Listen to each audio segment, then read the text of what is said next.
Ustedes averiguan con cada docente, porque depende de cómo tenga el cronograma cada docente por ahí. Pero yo voy a revisar bien después las fechas y les publico, ¿sí? Porque nos mandaron un mensaje así, fue como de raje, de último momento, que había que adaptar a las fechas que nos daban ellos para especial, porque después ya no se puede. Así que bueno, por eso les comento que no vamos a tener la semana que viene clase de repaso. Chicos, tenemos que ver dos temas hoy, ¿sí? Uno que es todo sistema excretor, ¿sí? Que habíamos hablado la semana anterior, y el otro es una breve introducción a lo que es el sistema espacial, ¿sí? Es cortito, en realidad es un tema que correspondería más a Anato 1, ¿sí? Pero como Anato 1 está como muy sobrecargado de temas, de contenidos, entonces lo pasaron para Anato.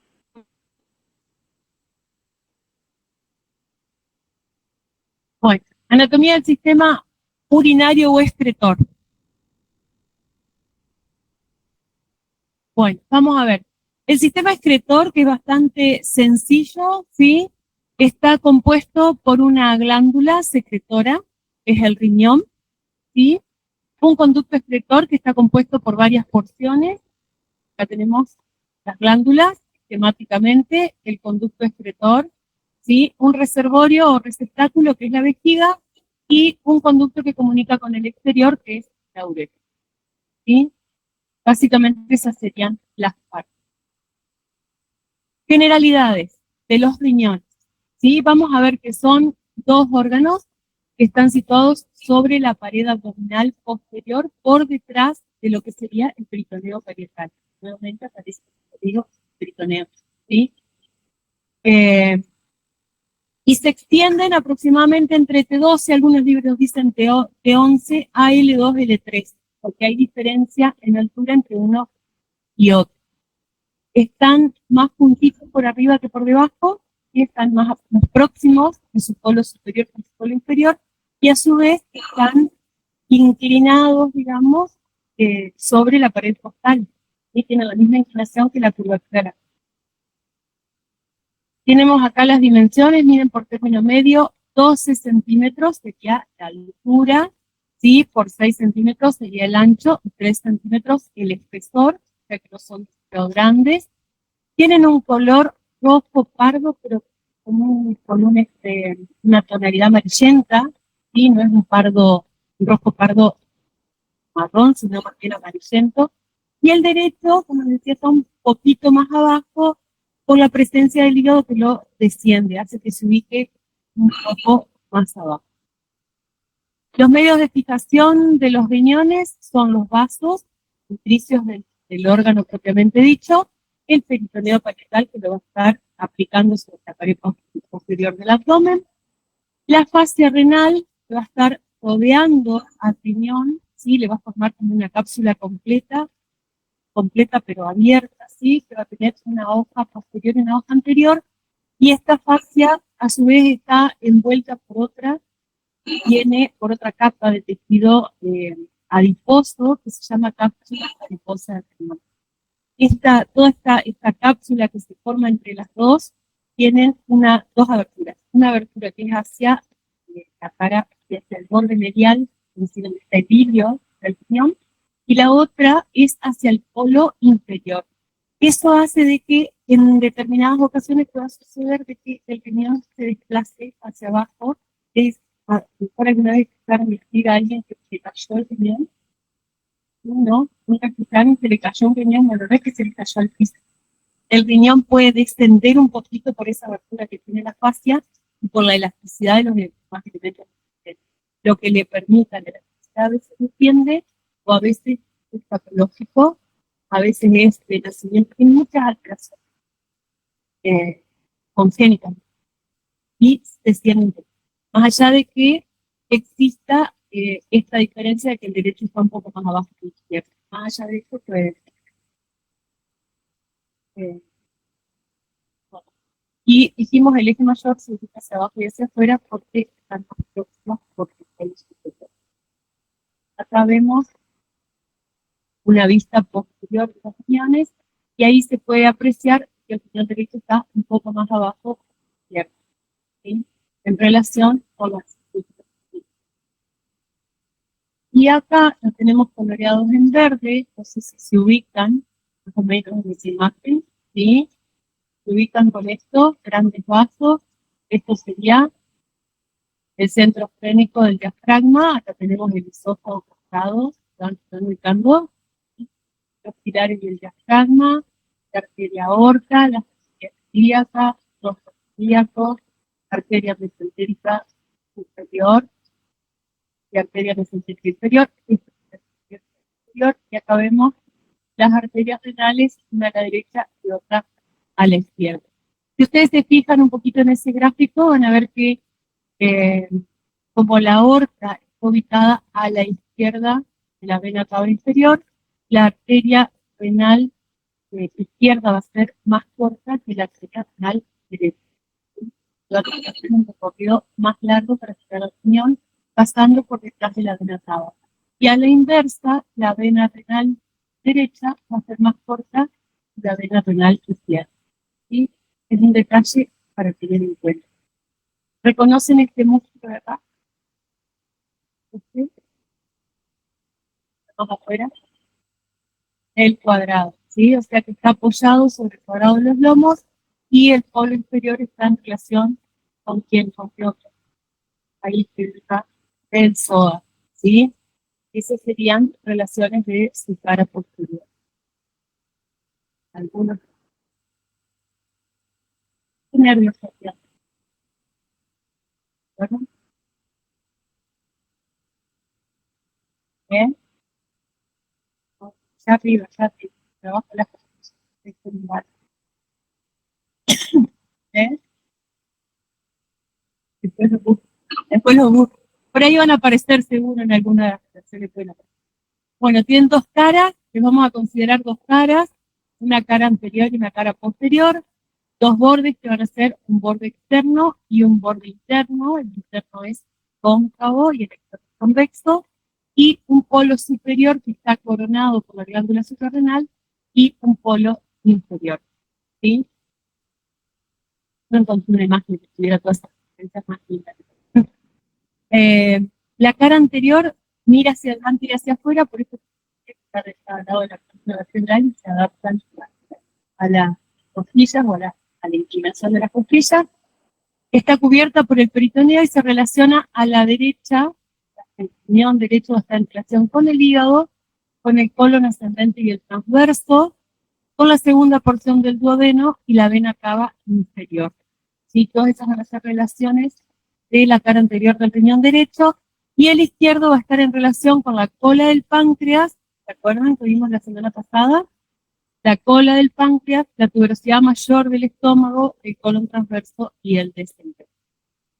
La cara posterior va a estar en relación con la última costilla y el ligamento arqueado del diafragma, que era las costillas, y por donde pasaban los músculos, cuadrado de los lomos, ¿sí? También con el transverso del abdomen y los nervios abdominal, genital mayor y menor, o ilíaco gástrico o iliuminoide. Eso era. ¿Recuerdan? ¿Sí? ¿No? ¿No? Bueno, los bordes, ¿sí? El externo, que es redondeado y convexo, el interno es cóncavo, este tiene una escotadura longitudinal, ¿sí? Una escotadura longitudinal, es decir, que lo que nosotros vemos ahí sería el borde, pero en un bolsillito, ¿sí? Mete hacia adentro y ahí va a estar el ilio del riñón. Y los polos van a ser el superior y el inferior, el último superior estaba coronado por la glándula. Vamos a ver algunas de las relaciones. Algo de inglés, a ver si ubican fácil igual. Fíjense, acá quién estaba. Polo superior, ¿eh? La glándula. A esta altura, ¿quién podrá estar en ese color? El hígado, exactamente. Acá, duodeno, duodeno de este lado, duodeno de este lado. Acá vamos a tener el ángulo del colon cuando pasa de ser ascendente a transverso, está por debajo del hígado, era el ángulo hepático, ¿se acuerdan?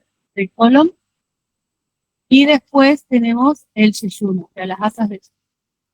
Y de este lado, ahora no se puedo ver, no me acuerdo. Esto era la glándula suprarrenal, la cola del páncreas. No, esta es la cola del páncreas. Esto es parte del estómago. Parte del estómago. Así, la glándula suprarrenal. El estómago, páncreas, yeyuno, las asas del yeyuno, páncreas y el colon descendente. Acá, con colon descendente y acá el vaso. ¿Sí? ¿Se acuerdan que estaba el vaso metidito allá atrás de la cola del páncreas y del estómago? ¿Sí? Bien. Fíjense, este es un corte de qué tipo? Un corte transversal. Miren, acá tenemos el cuerpo de las vértebras, ¿sí? Acá tenemos los músculos, lo que estuvimos hablando, las costillas. Acá tenemos el peritoneo parietal, está pisando por arriba. Vena cava inferior, arteria aorta, y de este lado tenemos el riñón izquierdo, el vaso, el páncreas, el estómago, ¿sí? Con su región pilórica y el duodeno que estaba en relación con el riñón derecho. Y acá tenemos el colon haciendo su flexura, que acá no se ve la otra parte, el colon ascendente, pero sería ahí la flexura bastante, ¿sí? Y estas serían las relaciones con el peritoneo. Fíjense que está todo seccionado, ¿sí? Acá, ¿quién iría? Toda la huella, ¿sí? El hígado, y acá, ¿qué había ahí? ¿Quién se prendía ahí? ¿No se acuerdan? Entre la articulación sacroiliaca y L2, la raíz del mesenterio. Ya por pasar de su ¿se acuerdan? Ya una raíz, la articulación sacroiliaca y L2, y atravesaba ahí, y esto sería el páncreas, ¿sí? Y acá estaría el ángulo duodeno-yeyunal, y acá entre este orificio y este estaría ubicado el estómago, ¿sí? Ahí vemos la arteria aorta con su tronco celíaco y las arterias que me circulan. Y acá tenemos la glándula suprarrenal, el riñón, una abdominal, hacia.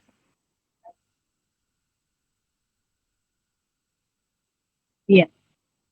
¿Cómo está constituido el riñón? Va a tener una capa fibrosa y tejido propio, o sea, tejido renal. La cubierta fibrosa, que acá la podemos ver, está levantadita, ¿sí? Para que se vea, está revistiendo toda la superficie del riñón y se mete también en ese bolsillito que yo les decía que forma el hilio, ¿sí? Es una membrana bien delgadita, es resistente como toda cubierta fibrosa.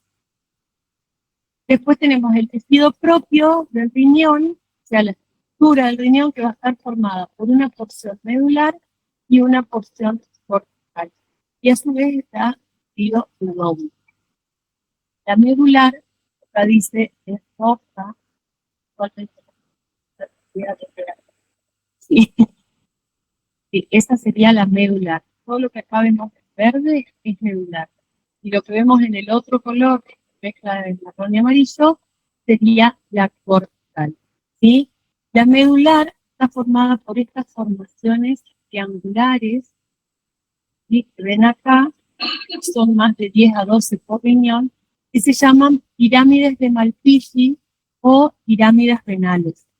¿Sí? Los textos nuevos por ahí ya no usan tantos nombres propios, nombres de persona, entonces van más lo hacen más funcional y entonces le llaman pirámides renales. Dijimos, de estas hay 10 o 12 por riñón y van a estar constituyendo por sí solas lo que es la medular, o sea que la cortical está metida entre la medular. Y no es que hay cortical y después es medular. Lo que esto que se mete entre las pirámides también es medular.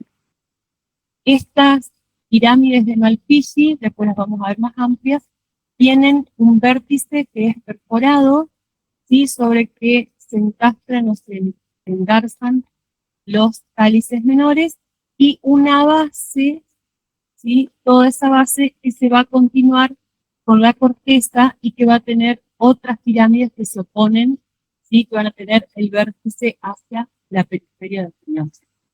En esta, en esta, en este vértice es donde van a desembocar los tubos sectores de las petronas, no sé si se acuerdan, alto eso, ¿sí? Y entonces por eso parece como si fuera la tapa de un salerito, todo perforadito, así queda como forma lineal. Entre estas pirámides de Malpighi vamos a encontrar estas columnas, son las que separan una pirámide de otra, que se llaman columnas de Bertin y que pertenecen a la cortical, ¿sí? La cortical tiene una coloración más amarillenta que la medular y está formada por estas columnas de Bertin, las pirámides de Ferrain que se oponen por su base a estas, están todas dispuestas acá y son muchísimas chiquitas, ya las vamos a ver. Y entre esas pequeñas pirámides de Ferrain que encontramos opuestas por la base, vamos a encontrar lo que se llama laberinto. ¿Sí? El laberinto que tiene unos pequeños corpúsculos amarillentos, ya vamos a ver de qué se trata. Y los lóbulos renales no son evidentes si nosotros vemos un riñón extirpado, lo vemos, pues, no se evidencia los lóbulos desde su cara externo como ocurre con los animales o lo que puede llegar a ver patología. ¿Han visto alguna vez riñones de patología? ¿Se acuerdan? Yo siempre que voy a ver. Me llama la atención, no porque me gusten, sino porque me llama la atención. Y en los que se ven en la carnicería, que no sé de qué son, se ven bien marcaditos los lóbulos. ¿Sí? Presten atención cuando vayan y miren si hay riñones, van a ver cómo se marcan bien los lóbulos. En el riñón humano eso no se ve, es liso, si lo vemos de afuera es liso. Lo que no quiere decir que no tenga los lóbulos, los tiene, pero no están separados, ¿sí? Sino que se considera lóbulo a una pirámide de estas, una pirámide renal o de Malpighi, con toda la corteza trápea. Eso sería un lóbulo. O sea que si tenemos entre 10 y 12 pirámides de Malpighi por cada riñón, aproximadamente esa cantidad de lóbulos vamos a tener. Bueno, esto sería una pirámide de Malpighi hasta ahí, hasta esa línea amarilla que se ve, que pertenece a la medular del riñón. Estas son las pequeñas pirámides de Ferrain que se oponen por su base a la medular, y esto es el laberinto que yo les decía, tiene esos corpúsculos amarillos, ¿sí? Que se llaman corpúsculos de Malpighi y que en realidad serían los glomérulos, estos, ¿sí? Y que se ven como gránulos amarillentos, ¿sí? En la cortical. Acá lo que vamos a encontrar es esto, el tubo de Henle o el asa contorneada de Henle y el túbulo colector. Todo esto estaría formando la medular del riñón. Por eso, este vértice de la pirámide se va a ver lleno de perforaciones por los orificios de los túbulos colectores, ¿sí? Y todo lo demás, todo el resto, toda esta parte, la nefrona queda, sería la cortical.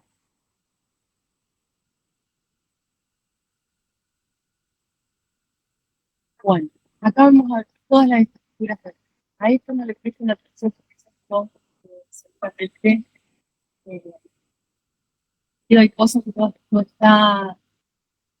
no está dispuesto en la misma posición en todos los canales y no todos lo quieren hacer. Es como un gráfico temático muy completo, pero no es para que lo tengan, que lo mencionen, digamos, como una parte más del. ¿Sí? Entonces acá vemos, fíjense, las pirámides Malpighi, que serían la medular, desembocando en un cáliz, ¿sí? Cada una va a desembocar en un cáliz, y después vamos a ver toda la cortical que estaba formada por las columnas de Bertin entre cada una de las pirámides, ¿sí? Y por esta parte que es donde estaban las pirámides del Terrain y el laberinto, y por eso tenía esa coloración más pálida de las pirámides. Después vemos la respiración, también hacia la velosa está bien interpretada y vertical. Acá estamos viendo la pelvis renal que pertenecía ya al progenitor, ¿sí? Pelvis renal y después el ureter. Y estos que serían los cálices menores, que después vamos a ver, se reúnen y forman los cálices mayores. El hilo que habíamos hablado hoy se encuentra en el borde medial del riñón, que es cóncavo, ¿sí? Y presenta una hendidura. Fíjense que si observan entre los vasos arteriales y acá la arteria y la vena, se ve como la superficie externa del riñón. ¿Ven? La coloración es la misma, es como un bolsillito ahí, entonces vemos que acá recién sería la parte más profunda de ese bolsillo. Y el pedículo renal, ¿sí? Estaría a estar formado por los elementos, como decimos siempre, todo pedículo, son todos los elementos que ingresan y salen, ¿sí? Del órgano, y que son la arteria renal, la vena renal, vamos a tener la pelvis renal con cálices mayores, cálices menores, y después los linfáticos y los nervios que están presentes en todo el cuerpo. Algunas de las funciones renales, algunas, ¿sí? Entre las más importantes, vamos a encontrar que se encargan de eliminar el exceso de agua, ¿sí? Y junto con el exceso de agua, obviamente, exceso, sales, y todo lo que sea filtrado nuevamente regresa, o lo que es absorbido en realidad, regresa como lo que son los nutrientes y las sustancias químicas que no son necesarias de eliminar. En niño, la producción de hormonas, entre ellas la eritropoyetina y enzimas como la adenina, ¿sí? Participa del equilibrio ácido-base y la regulación de la tensión arterial, entre otros, donde funciones más que tiene por ahí no tan importante. Eso lo vieron, ¿sí? Solo lo está. Bueno, la irrigación de los riñones. Las arterias, dijimos, procedían de las arterias renales, que eran ramas de quién? De la aorta abdominal. Bien, dijimos la derecha es más larga porque tiene que cruzar por detrás de la vena cava inferior.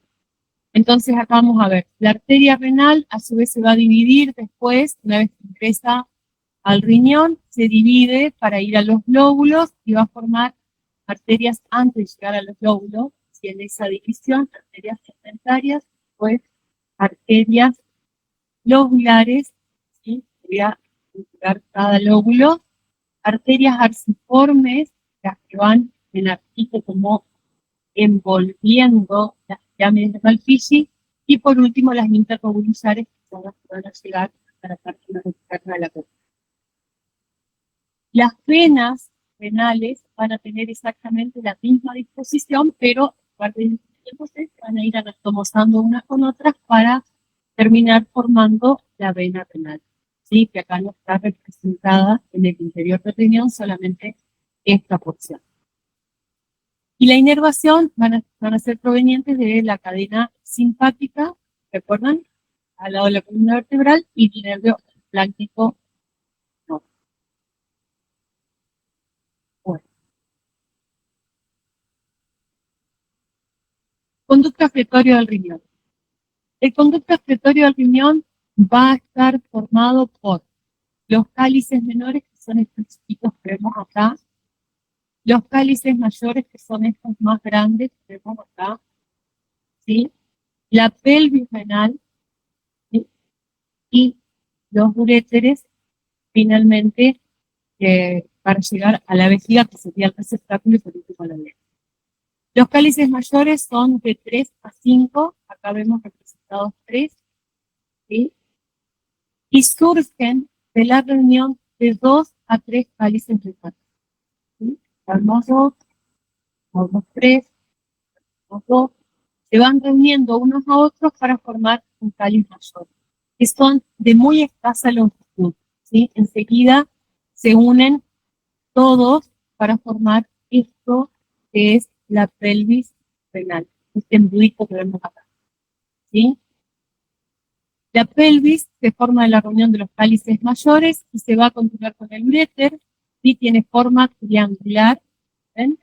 Es aplanada adelante a atrás y mide entre 20 a 30 milímetros, sí sería de alto, por 14 a 20 de longitudinal o de ancho.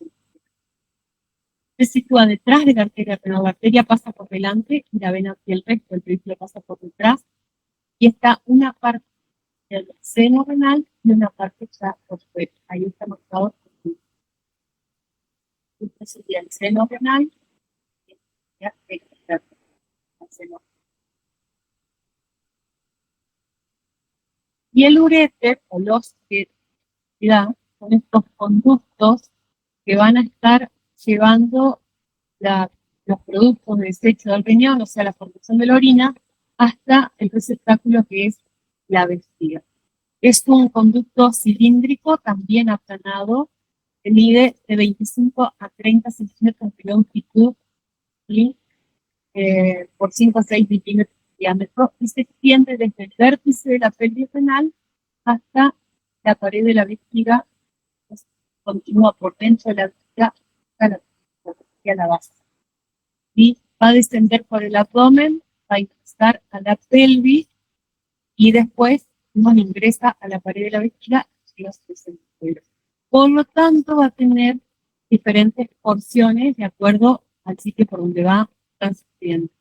¿Sí? Va a ser una porción abdominal o lumbar, que es la primera porción, una porción ilíaca, la zona del hueso, donde se divide la arteria aorta en las arterias ilíacas, una porción pelviana dentro de la pelvis y una vesical, que es el trayecto que hace dentro de la pared de la vejiga para alcanzar el lugar donde se abre.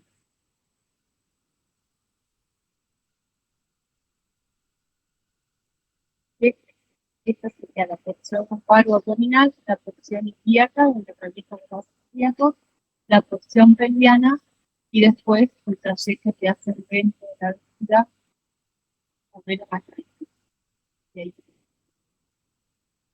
Acá estamos viendo los uréteres y un corte transversal del uréter para ver la constitución, que tiene una cubierta serosa, después va a tener una pequeña capa muscular de músculo liso y una mucosa, y que la luz, más que nada para que vean eso, que la luz del uréter no es como si fuera una bombillita de esa de tomar gaseosa que va a estar siempre abierta, sino que es una cavidad como puntual, digamos, un espacio que se cierra y se abre de acuerdo a la necesidad. La vejiga, ¿sí? Que es el órgano que continúa, es este receptáculo musculomembranoso destinado a la orina, que está situada en la pelvis, por detrás del pubis y por delante del útero en la mujer, y en el hombre detrás del pubis y por delante del recto, ¿sí? Está mantenida en su sitio, o sea, sus medios de fijación va a ser la continuidad con la uretra, la próstata en el hombre, no en el caso de la mujer, el uraco, ¿sí? Que es, sería como un cordón fibroso que se forma los vasos sanguíneos umbilicales, ¿sí? Del feto. Los vasos que van a tomar el cordón umbilical pasan, llegan hasta la vejiga, cuando el bebé nace se sellan, se secan, y así como quedaban en el hígado, ¿se acuerdan que había vasos umbilicales? También el conducto de Arancio que encontramos en el hígado, que no era un conducto abierto, acá encontramos uno que se llama uraco, ¿sí? Hay ligamentos también que lo unen al pubis, que son los ligamentos pubovesicales, y el peritoneo, que es otro de los medios de fijación que habíamos hablado la semana pasada con el objetivo, que la cubría todo por arriba y un poco hacia los lados, la parte superior.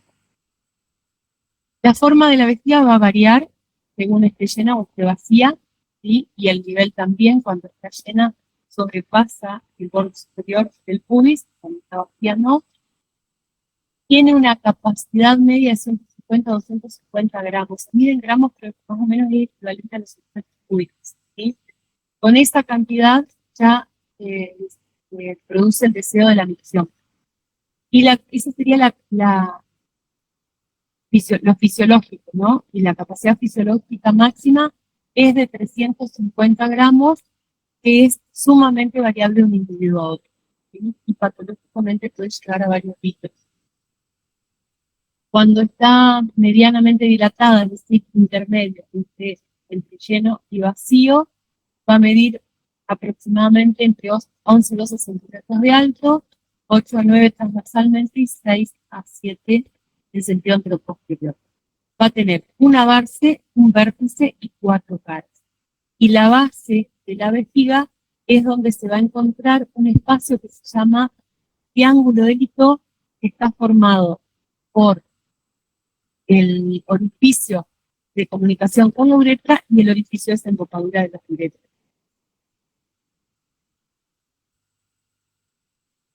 Esto es el corte capital de la vejiga, esto sería la uretra, y acá tenemos que ver un orificio que no está porque está seccionada, y acá tenemos los orificios de desembocadura de los uréteres, entonces así queda formado ese espacio que se llama triángulo o trígono, triángulo de trígono.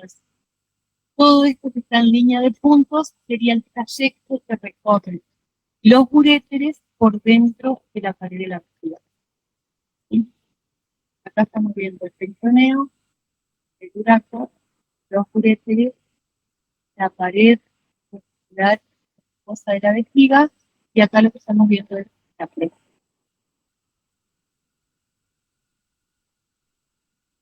Va a estar constituida por 3 túnicas, una capa externa que es una serosa, después vamos a tener una capa media muscular, que es este músculo que tiene esa capacidad de distenderse muchísimo, que se llama músculo detrusor, lo habrán visto en fisiología también, ¿sí? El detrusor de la vejiga, y una capa interna que está formada por una mucosa como la mayoría de los órganos. La serosa es una dependencia del peritoneo, pero solamente va a estar recubriendo como la parte superior y un poco las caras laterales y la posterior. Donde se refleja la vejiga, o sea, el peritoneo, cuando pisa la parte posterior de la vejiga y se refleja sobre el útero, forma un fondo de saco, ¿sí? Que se llama fondo de saco de Douglas, lo vemos acá, ¿sí? O vésico uterino, y sobre el recto en el hombre forma el fondo de saco vesico-rectal. O sea, en la mujer va a estar el fondo de saco de Douglas o vésico uterino, y sobre el recto el vésico rectal. Y en el hombre solamente, útero rectal. Y en el hombre solamente el fondo de saco vésico rectal. ¿Por qué es importante esto? Porque si se produce algún tipo de colección de líquidos dentro de la cavidad abdominal, dentro de la cavidad, a través de una punción, pasando por la vagina, se puede llegar a dar una muestra de ese líquido para analizar sin tener que abrir la cavidad abdominal.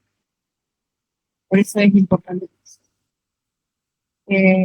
Bueno, la capa muscular, que hablábamos acá, que es la capa media, tiene 3 capas de fibras musculares de músculo liso, ¿sí? Que van a ser las externas longitudinales, las medias circulares y las internas longitudinales nuevamente. Y en esta capa media es donde vamos a encontrar el estudio. La mucosa que tapiza toda la vejiga lateral. Acá vemos otra vez, bueno, que habíamos visto, y acá vemos la serosa por fuera y la capa muscular media y la mucosa con su capa fina. Esto sería el piso de la pelvis. ¿Se ubican la imagen? ¿Sí? El piso de la pelvis, la uretra, la glándula prostática o próstata. Acá vemos, esto sería la cubierta serosa o el peritoneo, acá sería toda la capa muscular y los uréteres ingresando por dentro de la pared de la vejiga para abrirse en su interior. Y por último tenemos la uretra, ¿sí? que va a haber diferencias entre la mujer y el hombre. Es un conducto muscular y membranoso por el cual se transporta la orina al exterior para ser expulsada, y en el hombre cumple la función también sexual para transportar el semen, ¿sí?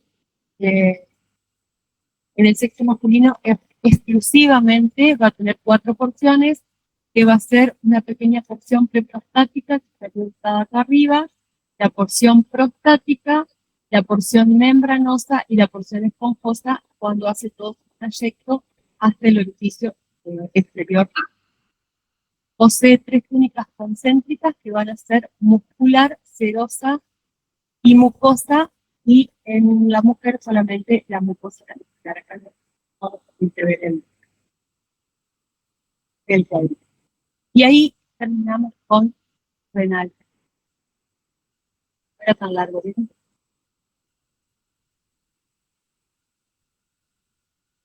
¿Preguntas, chicos? Vamos a introducción al sistema.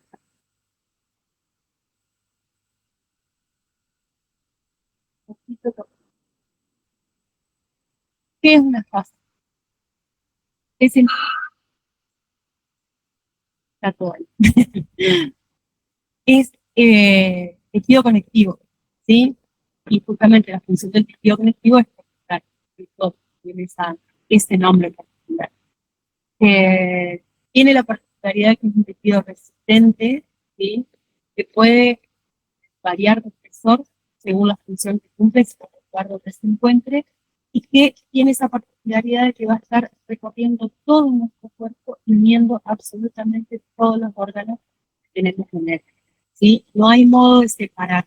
Sería como si nosotros viéramos una red de vasos sanguíneos que recorren todito el cuerpo, está todo conmutado. La fascia es algo parecido.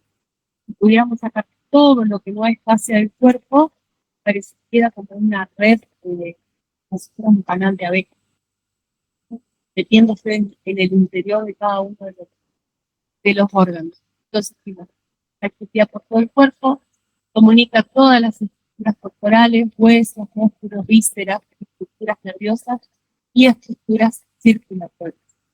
Está compuesta de colágeno y agua, y por eso tiene este aspecto blanquecino como nacarado cuando es más densa o brilloso. Y bueno, lo que dijimos, hay de diferentes espesores, como que es muy visible y en otras no tanto. Hay una fascia superficial que está en el tejido celular subcutáneo y una fascia profunda. La fascia superficial es este que ven acá. Estas fibras, esta capa, blanca, ¿sí? Y esta parte que ven acá. El tejido celular subcutáneo, que también se le llama hipodermis, ¿sí? O tela subcutánea, está adherida a la piel, o la capa más superficial de la piel, pero en realidad es aparte, ¿sí? Y es como que en su interior va a tener atrapadas moléculas de grasa o va a contener grasa. También van a transcurrir por ella los vasos, o sea, vasos sanguíneos, que serían venas, arterias y los nervios. Y a nivel facial solamente realiza que la superficie. La fascia profunda, que es la más abundante, la que más tenemos, es una capa de tejido, lo vemos acá, la capa de tejido que no tiene, está todo en solución acá, no tiene nada de grasa como tiene la fascia superficial, ¿sí? Está dispuesta en forma paralela a la piel, pero profunda, más hacia abajo. La fascia superficial, pero más. Y de ella van a salir expansiones que van a estar resolviendo, por ejemplo, los paquetes vasculonerviosos. Si nosotros hiciéramos una sección miembro, vieron que el hueso, y de ahí salen tabiques que separan los discos musculares. A su vez hay otra fascia que envuelve todos los músculos, y el paquete vasculonervioso está dispuesto también en el interior, apartado, digamos, de una envoltura facial. ¿Sí? En los miembros, bueno, los tabiques intermusculares, que se extienden desde la cara profunda de la fascia hasta el hueso, y cuando llega al hueso se une al periósteo, que es la envoltura de los huesos, ¿sí? Formando compartimientos faciales. Esto, ¿saben lo que es el ciclómetro artificial? Usaron esta. Es lo mismo que cuando se inflama el cerebro. No se puede intervenir para adentro, ¿ya? Matando las células. ¿Sí? En el caso del músculo, también ocurre con hemorragias dentro del compartimento y las personas que se expanda entonces los músculos. En algunas partes sirve de inserción a músculos, eh, y aunque los músculos, digamos, pueden moverse libremente dentro del compartimiento facial, no pueden salirse hacia afuera, o sea, por más que el músculo se contraiga o se inflame, eso no puede ser el compartimiento facial, por eso se produce esto de los síndromes compartimentales.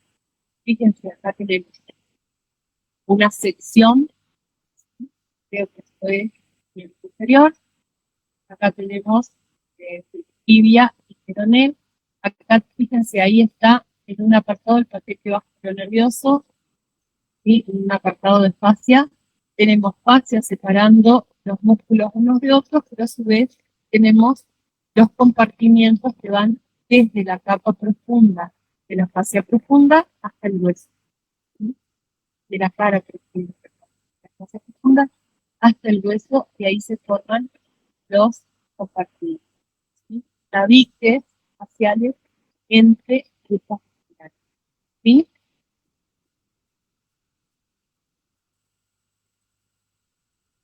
Bueno, alguna de las funciones es facilitar sobre todo los miembros inferiores al retorno venoso, ¿sí?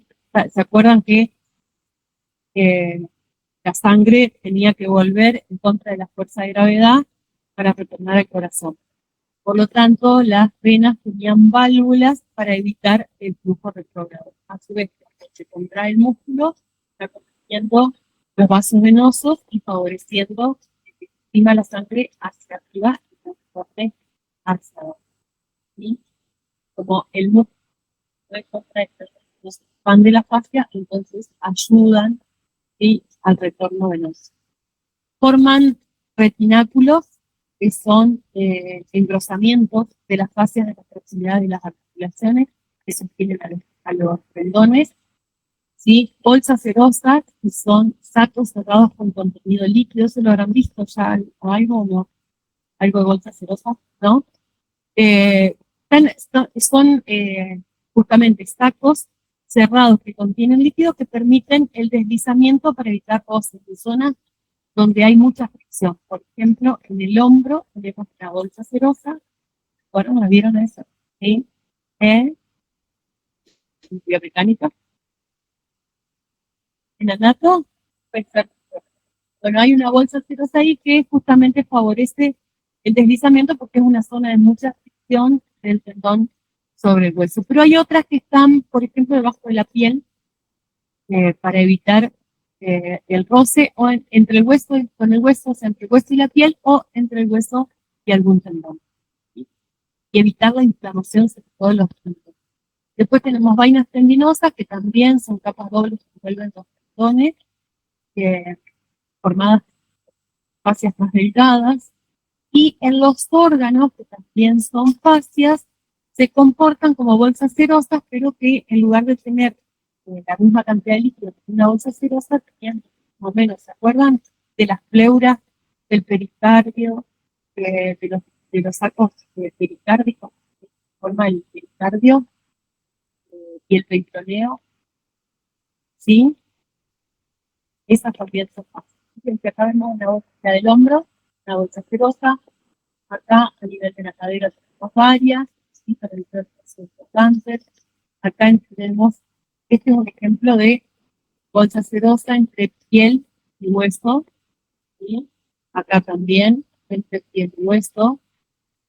Acá tenemos entre tendón y hueso, porque estaba acá el deltoides, ¿sí? La bolsa se ubicaba por debajo.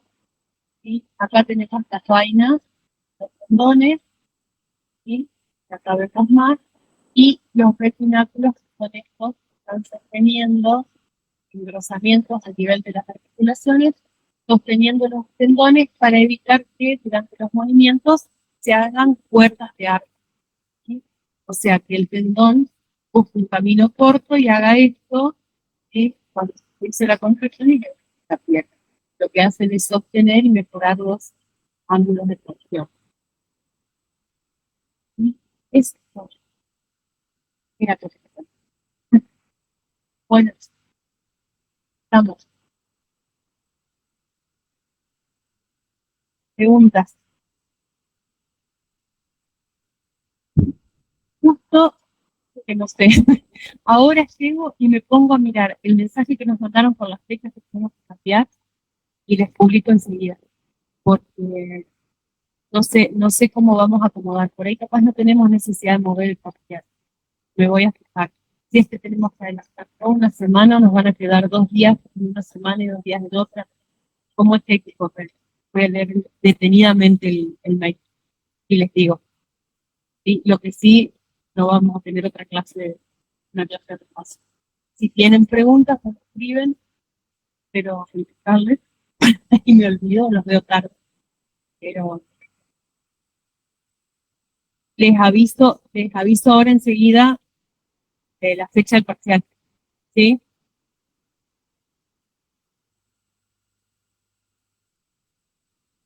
Sí está en el, igual acá no participa de como, por ejemplo, parasimpático neumogástrico, que lo habíamos visto en todos los otros sistemas, porque justamente es neumogástrico, si bien le da inervación al corazón, no a los riñones, pero tienen su inervación parasimpática también. Y la cadena ganglionar simpática.